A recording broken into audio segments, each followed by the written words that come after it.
I want to welcome each and every one of us to this wonderful session. Uh, Once again, this is School of Transformational Leadership, and we've begun this personal leadership journey in a transformative roundtable conversation. Recording in progress. By the grace of God, we are going to continue in the series that we began some weeks ago, and we are in the third module, which talks about the art and the science of leadership. We've gone through the fundamental core values of School of Transformational Leadership. That is, what are our core values in this school. And today we want to look into some case studies. We want to look into, and also a book review. We want to look at John P. Kotter Change Process. We're using an organization which I personally researched, a survival experience of worker center in times of crisis. This was an organization that was in a crisis, and we were able to study what was going on in the organization, and was able to understand what exactly was going on in the organization. So you are going to find this session very, very informative. It's going to be very, very empowering. I don't want you to take it lightly. I want you to grab it with the whole of your hand, because it is something that will set you on the path of becoming a great leader. So today, we want to talk about John P. Kotter Change Process. Then later on, we'll be looking at a review of Robert Coy's book, Deep Change. So we'll be taking a review into that book and see how wonderful that book is. So, Mutula, can you excuse me?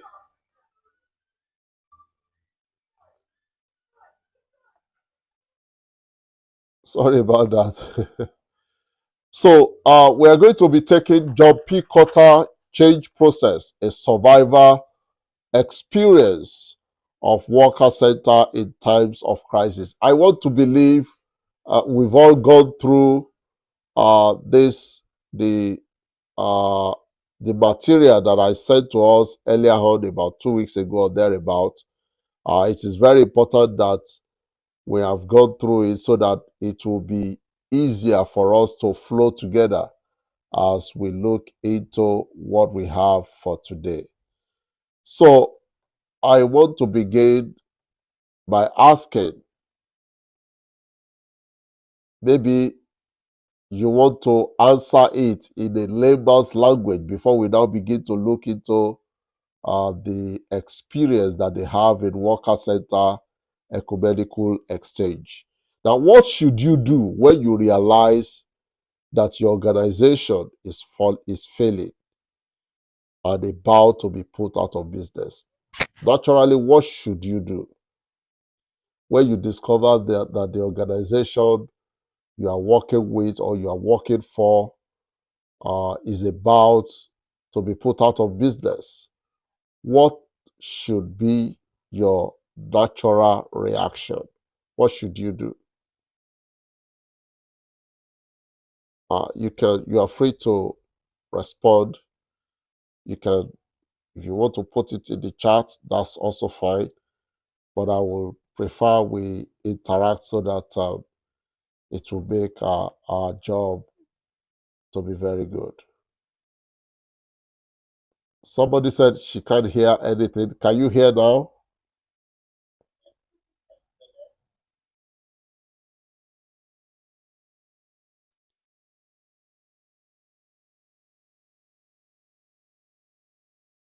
I believe we are all hearing me.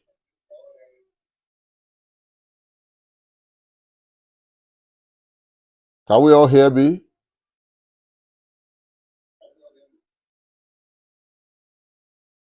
Yeah, I can hear you. Okay, so somebody is saying you should join with audio. You might want to log out and join with audio. That way you will hear what we are saying. Okay, so let's respond. What do you do when you realize that your organization is about to be put out of business?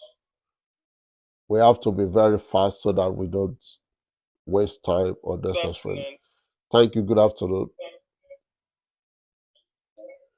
Yeah, to me, if if I meet myself in this, You might need to mute one of your hello, devices. You might need to mute one of your devices and reduce the volume. yeah, I just did now. Yeah. Okay, for me to meet myself in this kind of condition, I think I need to reevaluate myself. Like I would have to do an evaluation. You evaluate yourself. You do a kind of, they call it in the human resources reappraiser. You are reappraise yourself, evaluation. Okay, that's somebody saying it will evaluate. It will do a kind of re-evaluation of what is happening, what is going on in the organization. Yes, do we have some other contribution? We just want to hear us before we go into the materials, into the material that has been given for this session before we delve into it. Yes, do we have some other contribution? What would you do when you realize, or what should you do when you realize that your organization is about to be put out of business? I think for me, the question to ask yourself, just like Toby said, he said he will evaluate himself. Now, that is not very far from what I'm going to be sharing. I think the very first question you should ask yourself is, why is this organization failing? Why is this organization not, not working in full capacity of its potential?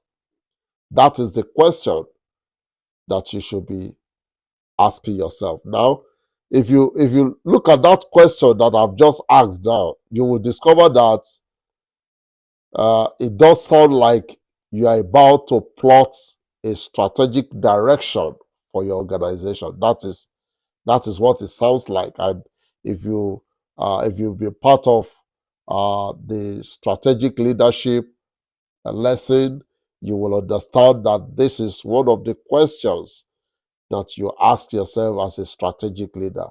Or if you've also listened to uh, the adaptive leadership, this is the work of a leader. You want to evaluate yourself. You want to ask yourself, why is this organization failing? The moment you ask that question, why, before you know it, if you are really sincere with knowing why your organization is failing, before you know it, you will begin to find answers pouring down to you if you are really sincere with that question. And here are some of the possible discoveries you will likely uncover through that question. And these are some of the change process that John P. Kotter put in place. When I read that book, Leading Change by John P. Kotter, what occurred to me is that it said for you to lead a change in an organization, he outlined 7 change process you have to take.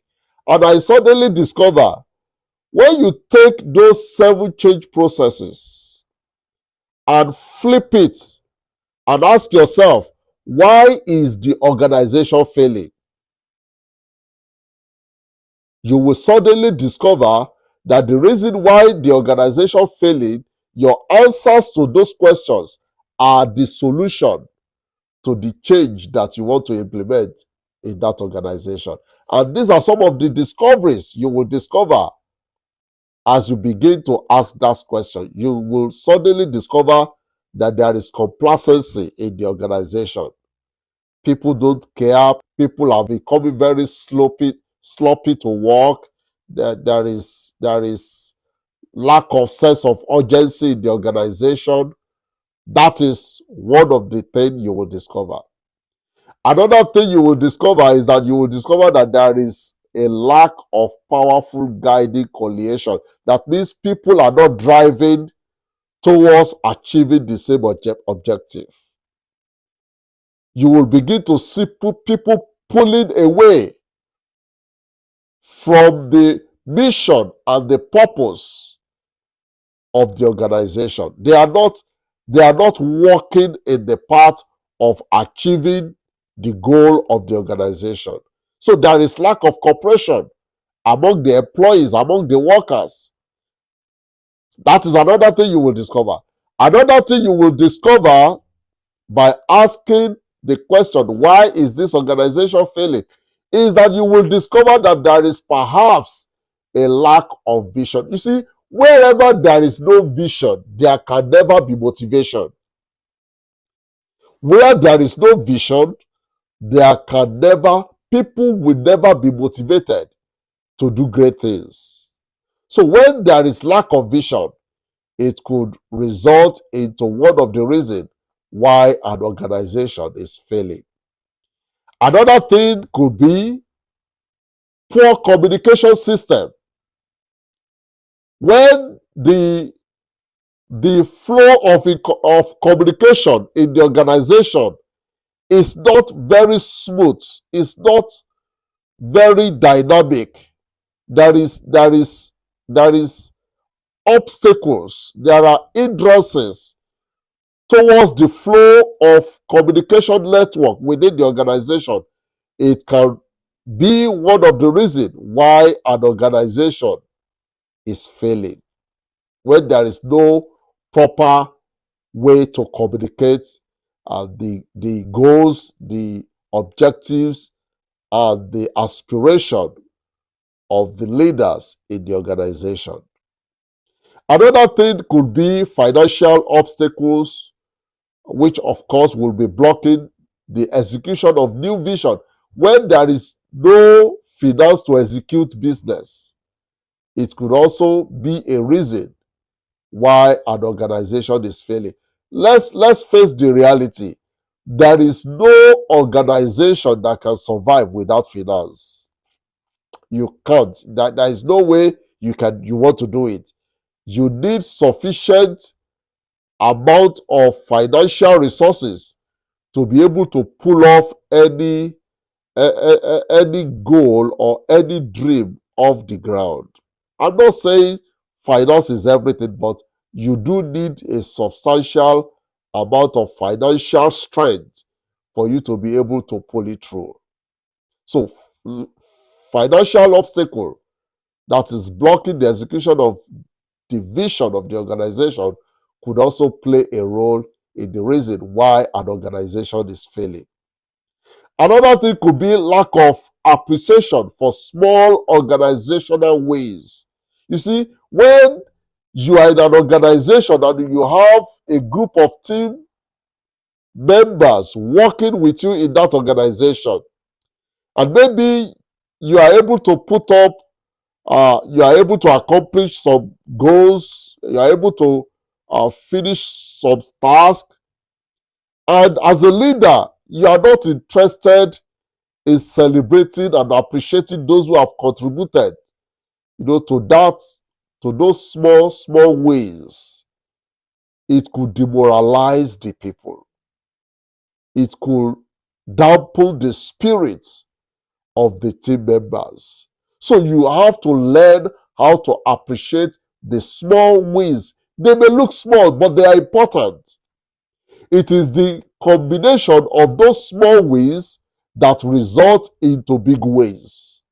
So don't overlook any wins you have in your organization and say, this is not important. Every wins are important. No matter how little, no matter which department it is coming from, take time to celebrate it.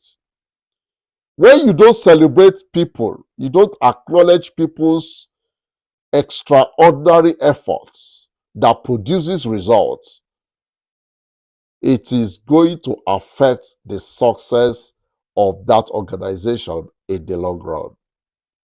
Another thing could be failure in creating sustainable incremental win situation. It's just when you are not able to celebrate the small wins, and you are not even able to sustain, or maybe you did it for a while and you are not able to sustain it. It could also result in a reason why an organization is also failing. And number 8, inability to anchor changes firmly into the corporate organizational culture. You see, when you are implementing a change in an organization and you can't entrench that change into the corporate culture of that organization, the organization is not going to survive. You see, everything about an organization revolves around the culture of that organization. And what is culture? Culture is the way people behave in the organization. And let me tell you, you don't get to determine what your culture is. No. You don't get to say that this is what your culture is going to be. Your culture is going to flow out naturally from the behaviors, first from the leaders, then also to other team members within the organization. Culture is not something that you can mechanize. It cannot be mechanized. It flows naturally, and you have to be deliberate about it. But you cannot mechanize it. Even though you can initiate it, you cannot predict that this is how it is going to look like. It is going to flow naturally from leaders, then also to the team members. So if you are not able to anchor the changes you are making in your organization firmly into the corporate organizational culture, then it could spell disaster for the organization. Now, how do you go from chaos to order? When an organization is failing or is about to be put out of business, one of the things you will notice is that there will be chaos in that organization. Perhaps you have experienced a situation, or you have experienced a chaotic situation where you were part of that group that is experiencing that chaos. You will discover that in every facet of life, either in the business world, in the church world, in the political space, name it, whatever spheres of human influence that you want to talk about, wherever or whenever there is chaos in that setting, I want to guarantee you that these are the 4 things every leader does. Every effective leader, this is what they do to move that organization from chaos to order. And I want to beg you that it is important for you to understand this, because when you too become a leader of an organization and you are faced with this similar crisis, These are the steps you will need to take to rescue your organization out of that predicament. Now, the Worker Center ecumenical exchange that I studied, these were the things that I found the leader or the leaders who eventually brought some kind of support to that organization.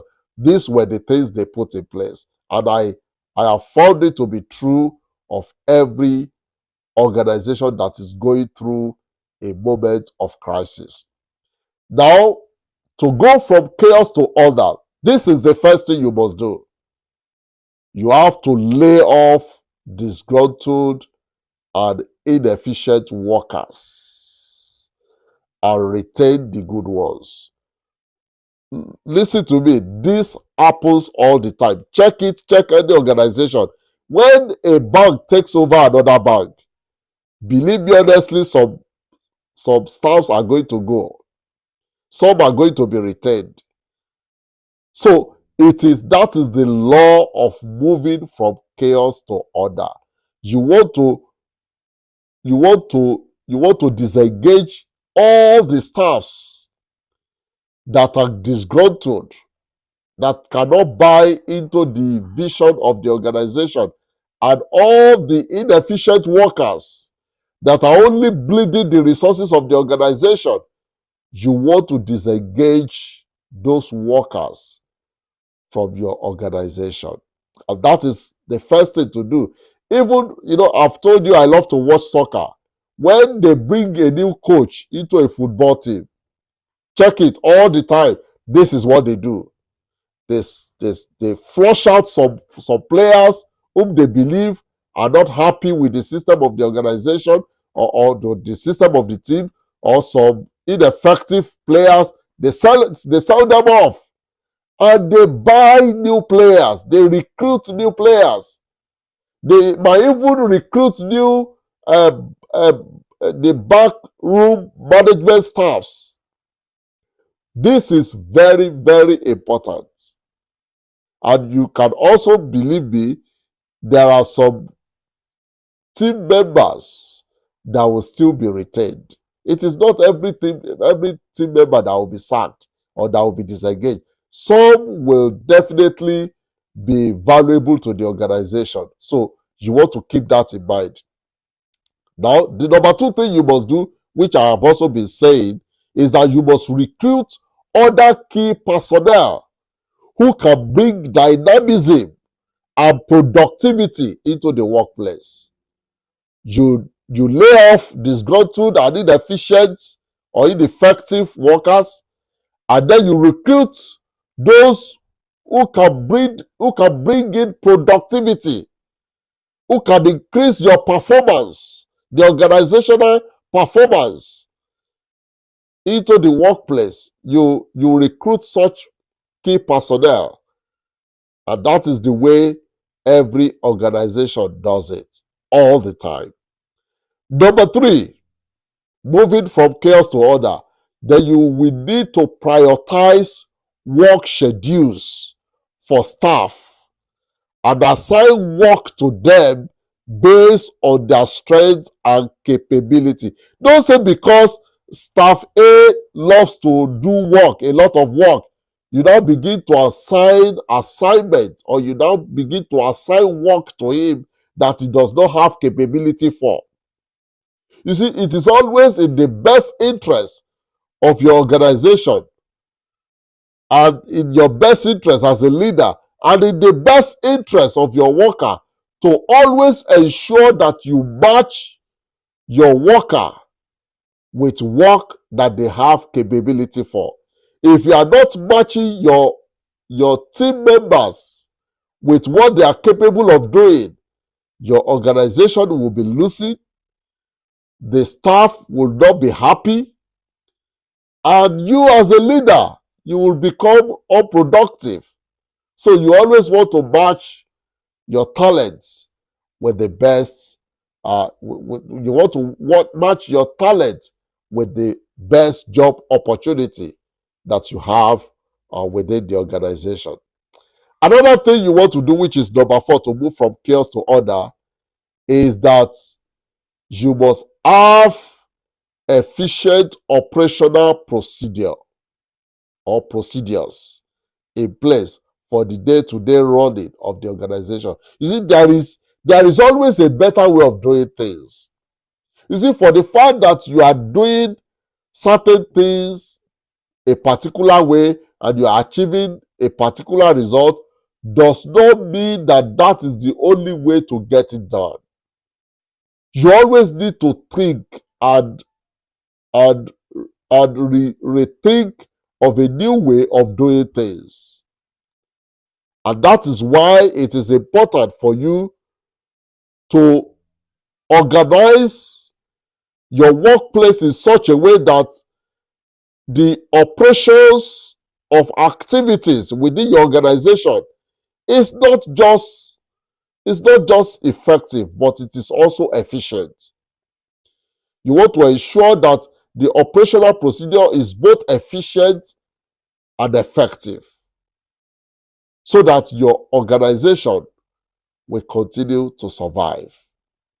That is the 4th thing you must do as a leader.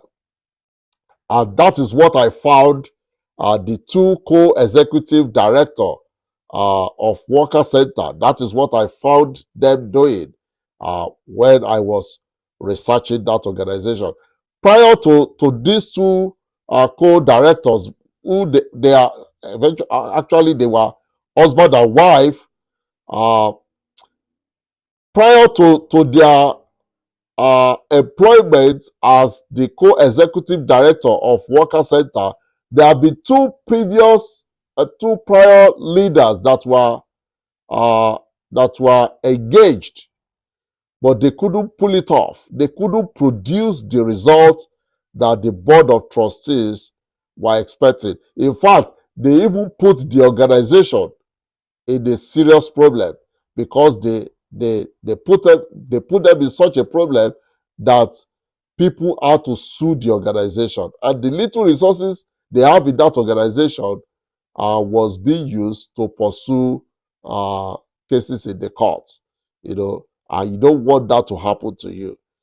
So these are the 4 things you will need to do to move from chaos to order. Now, I want to ask you some questions. If you have read the book, I want you to mention some of the specific steps that Amy, you should be familiar with those names, Amy and Josh took to reposition their organization for survival. What do you think they did? What did you think they did uh, to reposition their organization, the Worker Center, for survival? I have listed about 8 things that I think that they did. I'm sure you will also discover some. So what are the things that they did to ensure that they reposition the organization for survival? These things will benefit you. This is basically what you will do if you become a leader of any organization. There is nothing different. Whether you are leading a country as a political leader, or you are leading an organization as a business person, or you are leading a church as a pastor or a prophet or whatever, these are basically what you are going to do if you find your organization in trouble. If you have read the book, just share with me what you've read. What are some of the specific steps you saw in that material that Amy and Josh did to reposition the organization for survival? What were the things that they did? Let's make it snappy.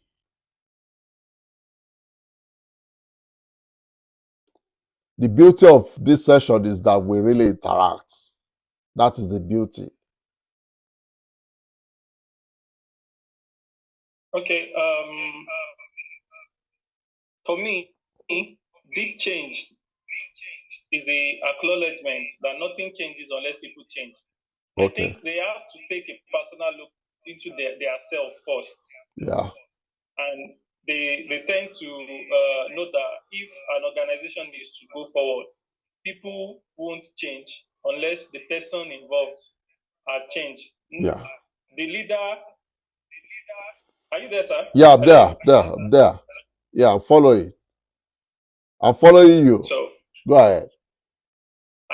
The four types of change that they looked at in my own view, my own little review, is the strategic transformational change, the structural change, the remedial change, and people-centric organizational change. Yeah, thank you for those powerful points. The strategic, did you say strategic change?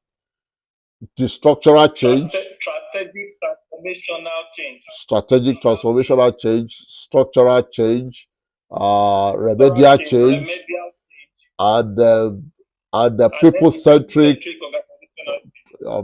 people-centric organizational approach. You know, they were really people-centric in their approach because of the way they were able to build trust. You know, people that were not trusted initially, they became supportive of what they were doing in the organization. Thank you for those powerful observations from what Amy and Josh did to reposition the organization. Now, I have been able to identify 8 things that they did.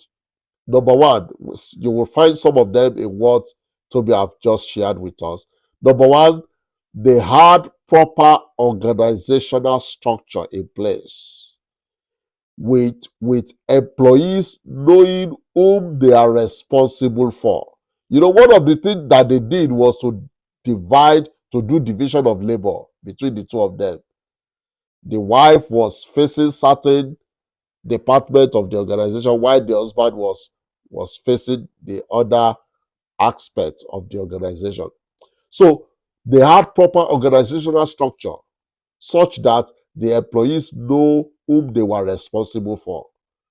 And the consequence of this was that it eased the flow and the dissemination of information, either top down or bottom up, as a feedback mechanism. You see, there is no way to run an organization other than to have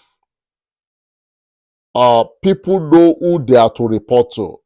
When there is confusion about whom I am to report to, then there is going to be a problem in that organization. So that was the first problem they had to resolve, putting organizational structure in place. Number two, they also delegated work and responsibility to their employees. You see, the first 2 leaders that were employed, what were they doing? They were trying to do things for themselves. They were trying to put so much load on themselves. But in the case of Amy and Josh, they focused on the most important thing within the organization and delegated responsibility and work to their employees according to their capability.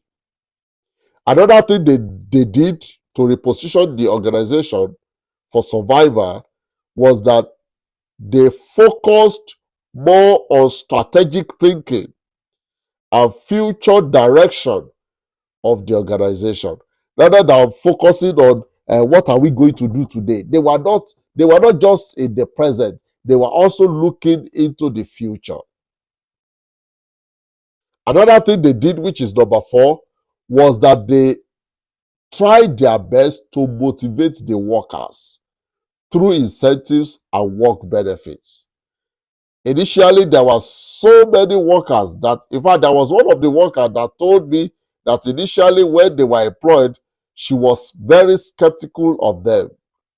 But along the line, when they now began to see the effort they were putting into the work, they now began to appreciate, she said they now began to appreciate their leadership style the more. So they motivated workers through incentives and work benefits. Another thing they did was to turn the organization into a profitable enterprise. You see, when an organization is about to die, number one thing that you will know with that organization is that that organization is not able to generate revenue again. Or maybe the cost is more than the revenue they are generating. So one of the things that they did was to ensure that the organization become profitable. And it is very, very important. If you find yourself in a position of leadership, one of your primary goals is to make your organization profitable. Another thing they did, which is number 6, was that they created a cultural identity for the organization by modeling the kind of behaviors. You can see that they cannot legislate it, but they can model it. You see, people do what people see. If you say something and you want people to do what you say, it's not going to happen. People will only do what you do. So what they did was to model the behavior that they want in that organization. And what follows afterward? That becomes the culture and the way of life of that organization. Before then, people were stealing things from the organization. They were preferring things. People were doing all kind of shady deals. But the moment they came in, everything stopped because they modeled the right behavior for people to see. Another thing which they did, which is number 7, was that both of them were committed as lifelong learners. They were always seeking opportunity to learn new things. They were not stagnant, or they did not uh, they did not they did not coast with what they already knew. They were always eager to know more. And because they were eager to know more, it enabled them to be flexible and to be able to see the future in a better light. So they were both committed, lifelong learners. In fact, that was what they said to me. And that is one of the things that uh, John, P. Kotter stated as one of the things that a leader who is leading a change must do. You have to become a committed, lifelong learners, because when you continue to learn, even when situations occur which you were not used to before, but because you are always learning new things, it will help you to know how to tackle such situation. And last but not the least, the things that they did to reposition the organization for survival was that they both relied on their previous work-life experience to improve performance in their current role as co-executive director. So the meaning of this is that, you see, no matter where you are working now, please make sure you are doing it with all of your heart. You see, if you don't do the job of another man very well, there is no way you will have the strength, the mindset to be able to do your own work very well. If you don't do another man's work as though it is your work, there is no way you will be able to do your own work well. So one of the things that really worked for them was that they had worked in some secular organization before. So the experience that they got from such places, they brought it to this new organization, which was very helpful for them. So you have to always rely on your previous work-life experience. You don't know when it will be useful for you. Don't just go to your workplace as if you don't have anything to achieve.